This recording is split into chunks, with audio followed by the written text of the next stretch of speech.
안녕하세요. 오늘도 사연살롱을 찾아주셔서 감사합니다. 일산에 사는 60대 여성이에요. 여자는 젊어서 남편 그늘에 살고 늙어서는 자식 그늘에 산다는데 안타깝게도 저에게는 그런 삶이 허락되지 않았어요.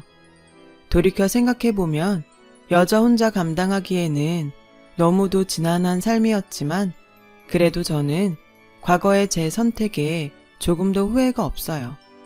저에게는 무엇과도 바꿀 수 없는 사랑스러운 딸과 오랜 시간을 돌아 다시 만난 고마운 분들이 계시니까요. 그래서 이제는 가슴 한켠의 추억으로 남은 이야기를 꺼내보려고 합니다. 가슴 아프지만 행복했던 시절 얘기를요.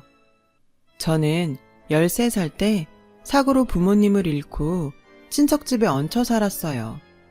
4살 위 언니는 큰 고모 댁에서 살았고 저는 막내 고모 댁에서 살았죠.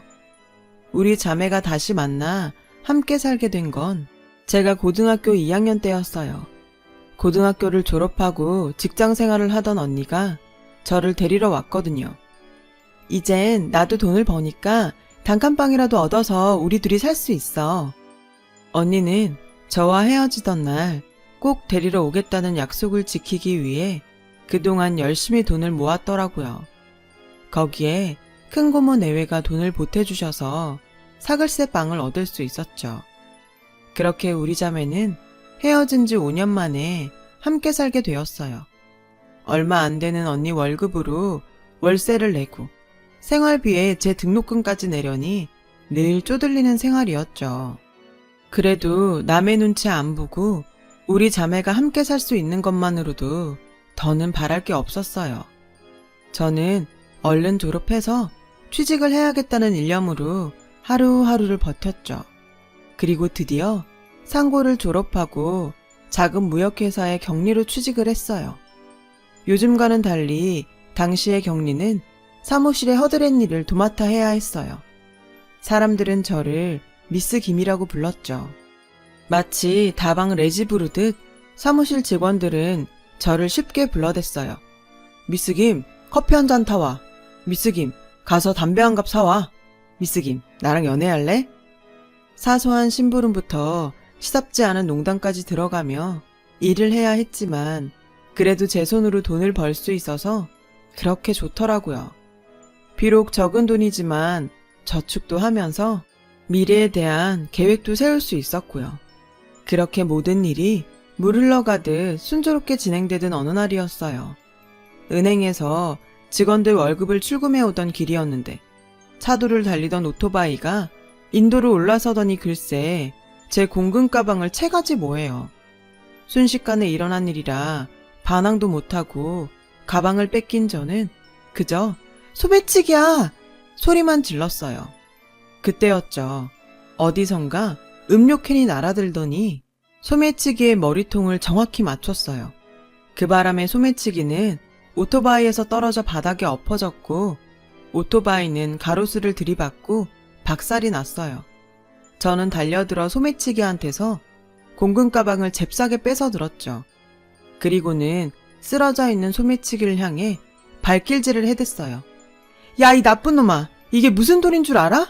한 달 내내 죽어라 일한 우리 회사 사람들 월급이란 말이야. 이거 잃어버리면 난 회사도 잘린다고.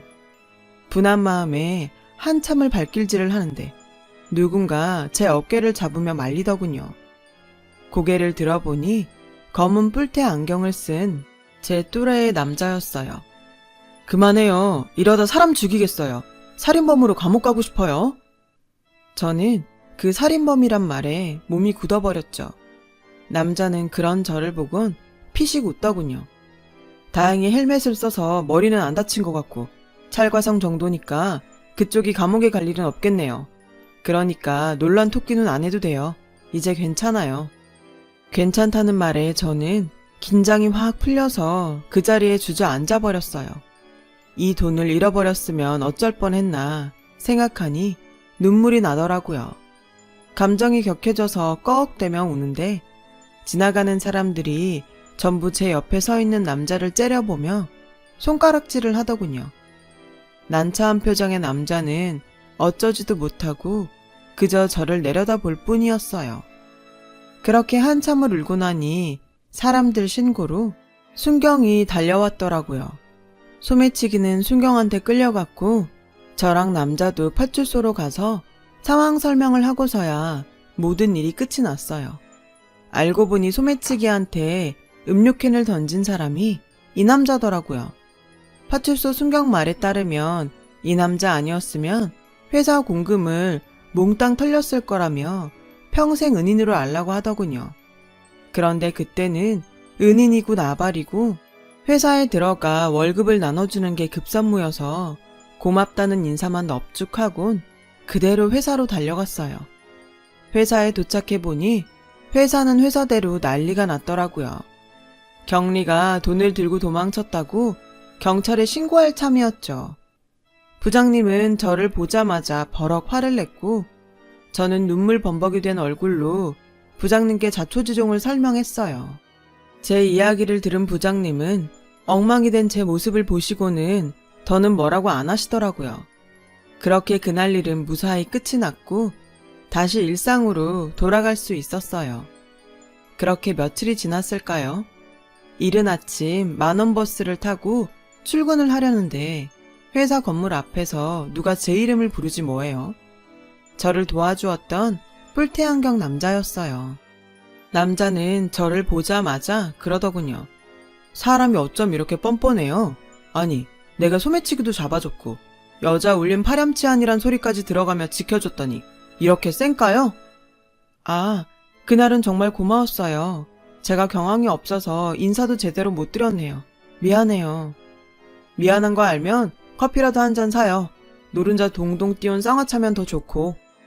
그 남자의 닭달에 못 이겨 그 주 일요일에 우린 명동에서 만났어요.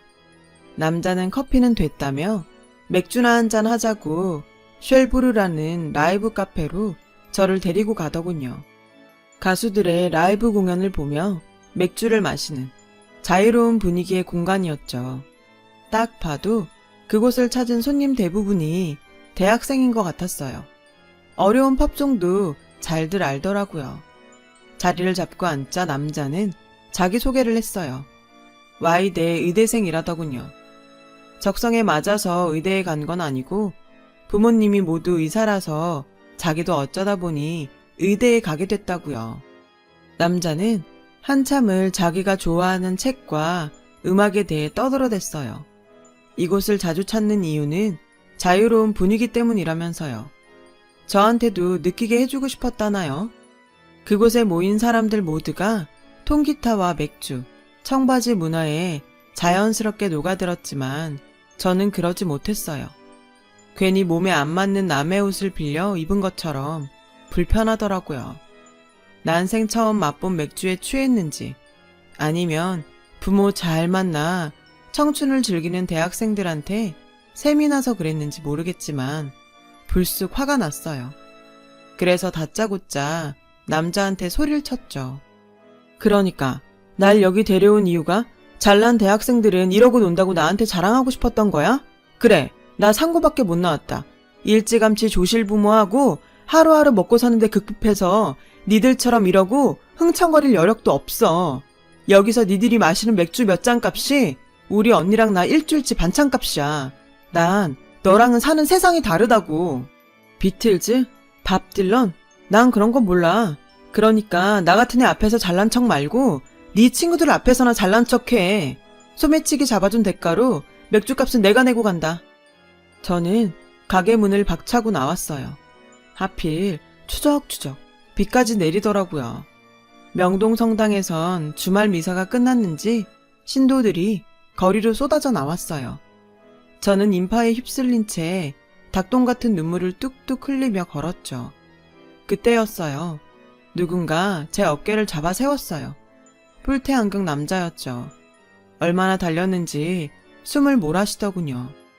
명희씨, 기분이 상했다면 미안해요. 난 그저 명희씨도 하루쯤은 또래 친구들처럼 즐기고 살길 바랬어요. 파출소에서 명희씨 사정 얘기 듣고 내 자신이 창피했거든요. 부모 덕에 돈 한 푼 안 벌고 많은 걸 누리고 살면서 고마운 줄 모르고 살았던 내가 너무 한심해서요.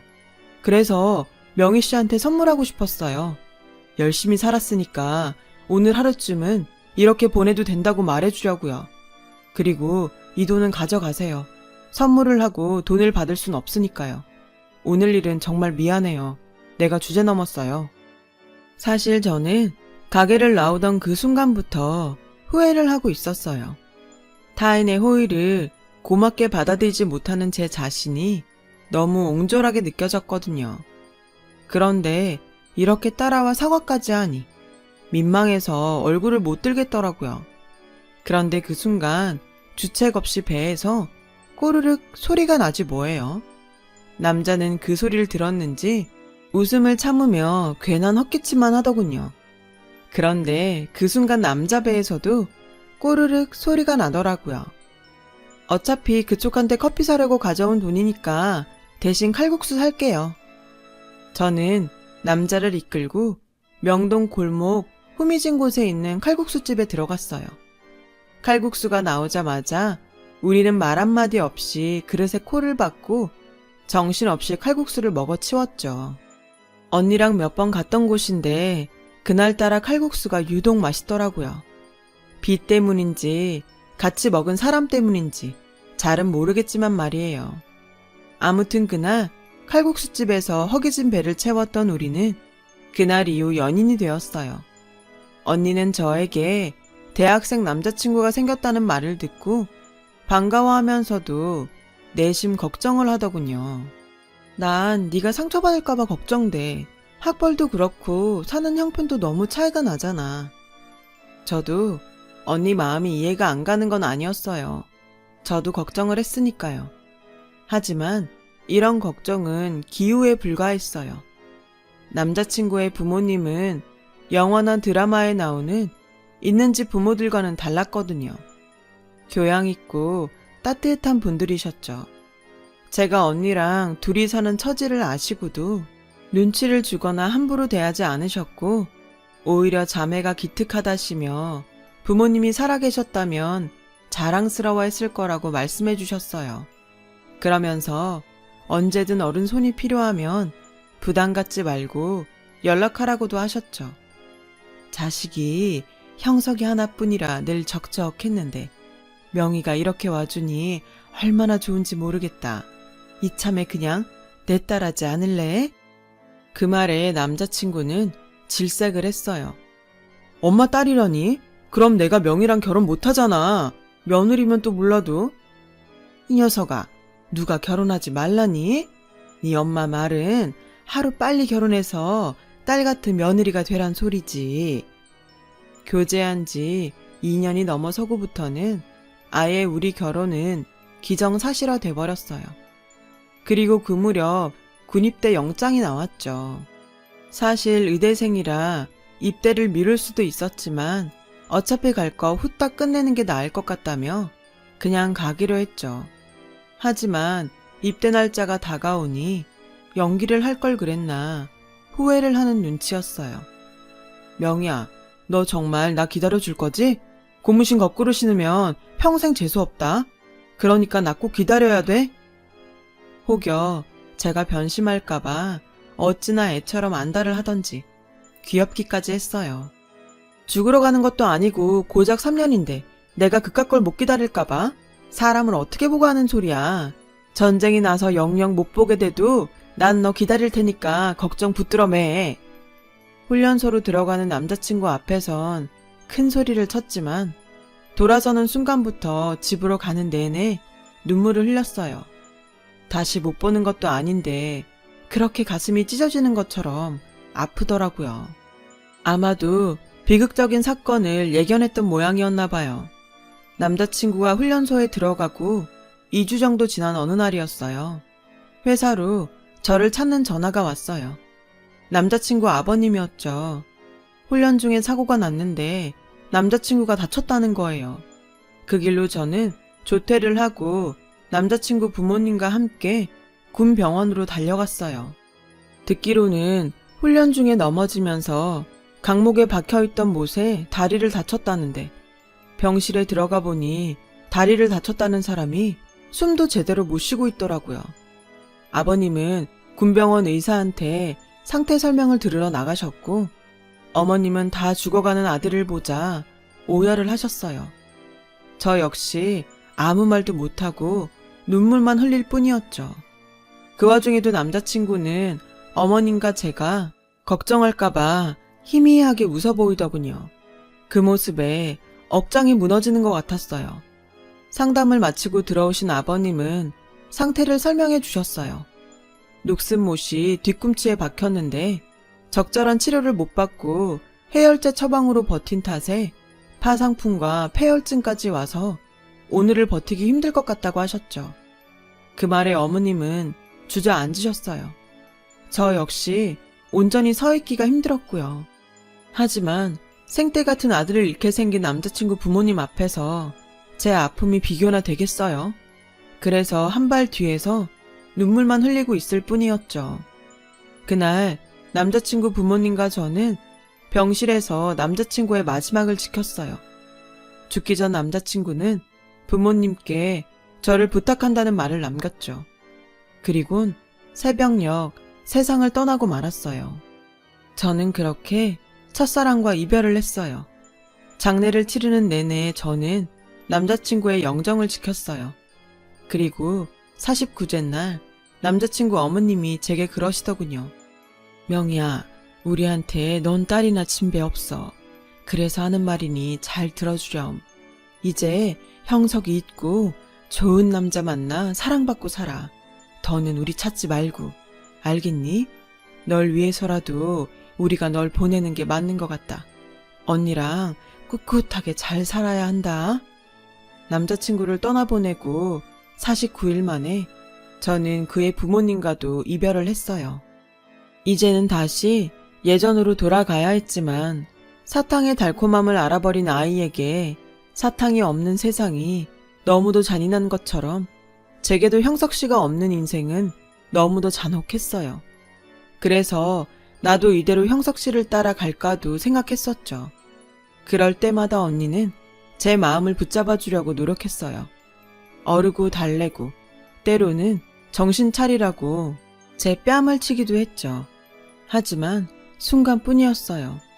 우리가 함께 거닐었던 명동거리와 처음 데이트를 했던 쉘브르, 그리고 칼국수집 앞을 지날 때면 어김없이 가슴 한켠이 시려오면서 인생이 공허하게 느껴졌거든요. 그런데 이런 제게 살아야 할 이유가 생겨버렸어요. 제가 임신을 한 거예요. 그동안 넋을 놓고 산 탓에 생리가 끊긴 것도 모르고 있었는데 아침에 밥 짓는 냄새를 맡으니 구역질이 나지 뭐예요. 그런 저를 보고 주인집 아줌마가 누가 보면 꼭 처녀가 임신한 줄 알겠다며 혀를 차셨죠. 생각해보니 남자친구가 입대하기 전 하룻밤을 보냈던 기억이 나더군요. 너무 당황스럽고 막막해서 어떻게 해야 할지 모르겠더라고요.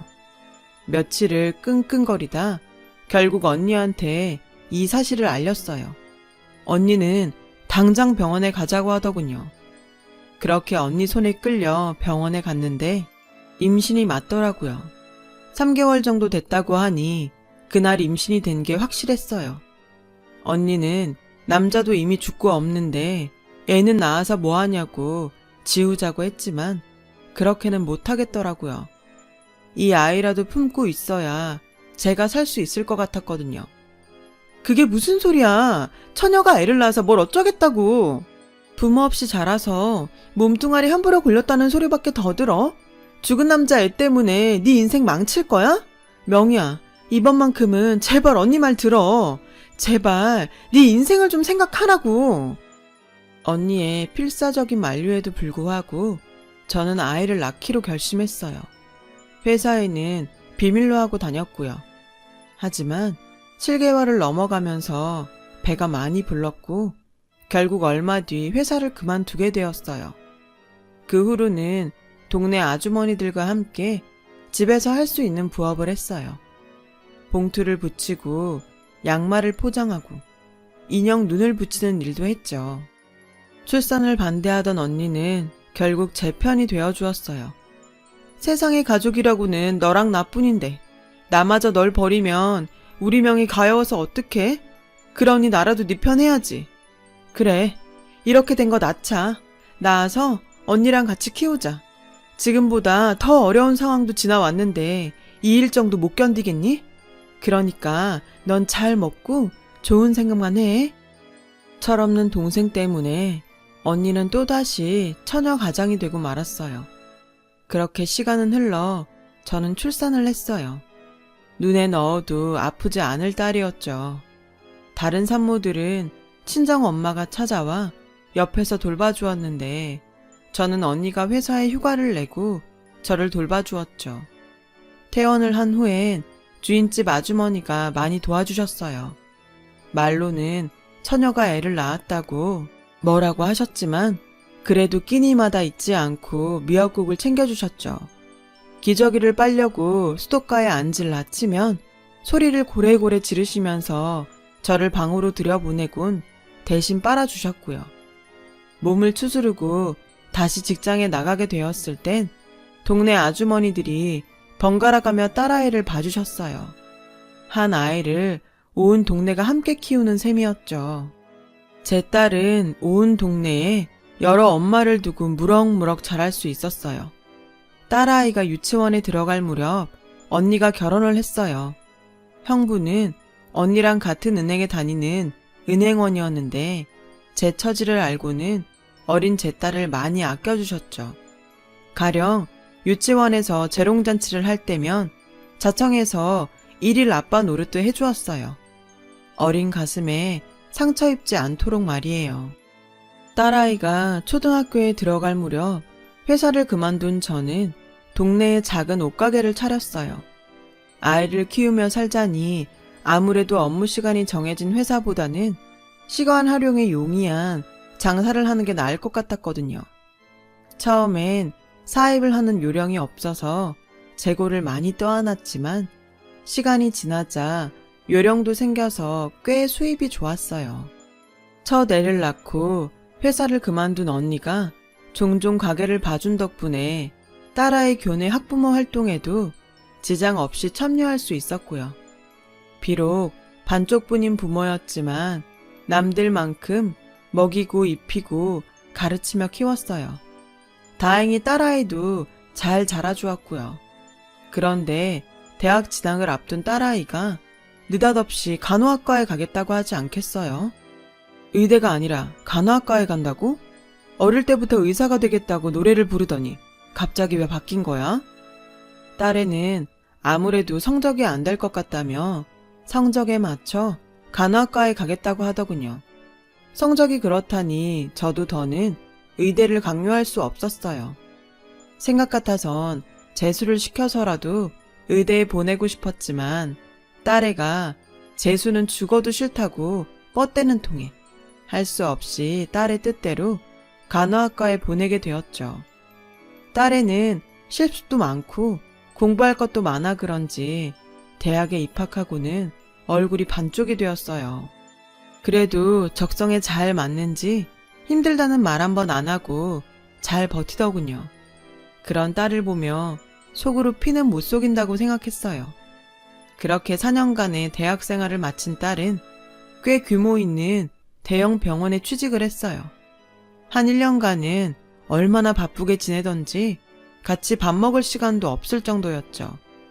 간호사들 태움에 대한 뉴스가 나올 때마다 혹시 내 딸도 병원에서 그런 일을 당하는 게 아닌가 걱정이 됐지만 딸아이 말이 자기네 병원은 그런 건 없으니 걱정 말라고 하더라고요. 병원 이사장님이 덕망 높은 분들이라 타 병원에 비해 직원 복지도 좋다면서요.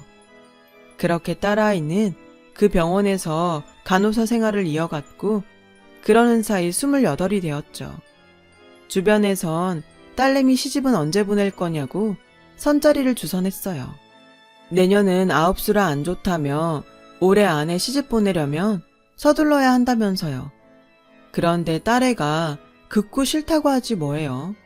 솔직한 심정이야 하나밖에 없는 딸 가능하다면 평생 데리고 살고 싶지만 딸의 인생을 생각하면 하루빨리 짝지어주는 게 도리라고 생각한 저는 딸애를 설득하러 병원으로 찾아갔어요. 딸아이가 일하는 병동에 막 들어섰는데 글쎄 딸애가 의사 가운을 입은 남자랑 다정하게 장난을 치고 있더라고요.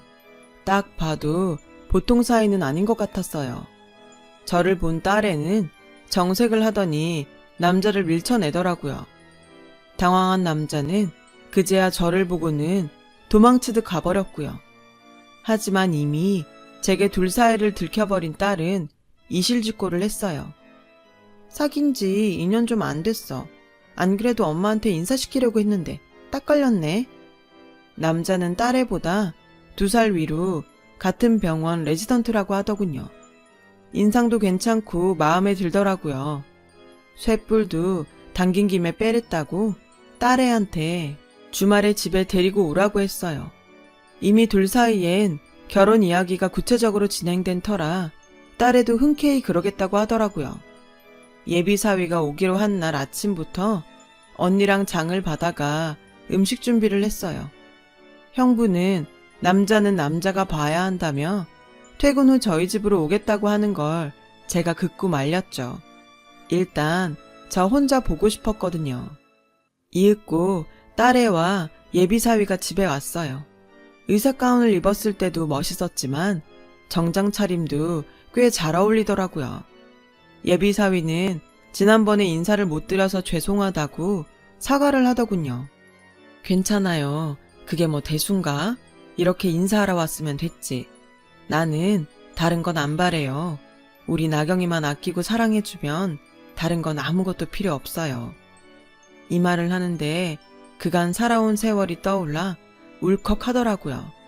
안 그러려고 했는데도 어찌나 눈물이 나던지 결국 딸애한테 한 소리를 들었지 뭐예요. 예비사위는 제 딸 눈에 눈물 나는 일은 없게 하겠다고 약속을 하며 제게 장모님이라고 불러주더군요. 별거 아닌 호칭에 저는 또 울컥했고요.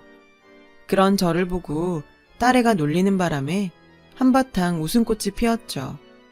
그렇게 화기애애한 분위기 속에서 식사를 마치고 예비사위가 돌아갔어요. 전 배웅하고 돌아온 딸애한테 사윗감이 참 마음에 든다고 했죠. 그랬더니 딸애가 걱정스러운 표정으로 그러더라고요.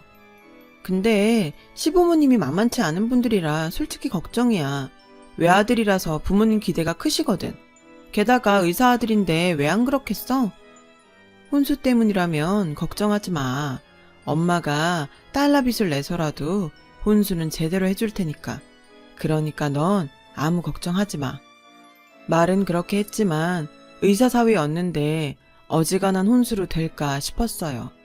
아니나 다를까 얼마 뒤 남자 쪽 엄마가 병원으로 제 딸을 찾아왔다더라고요.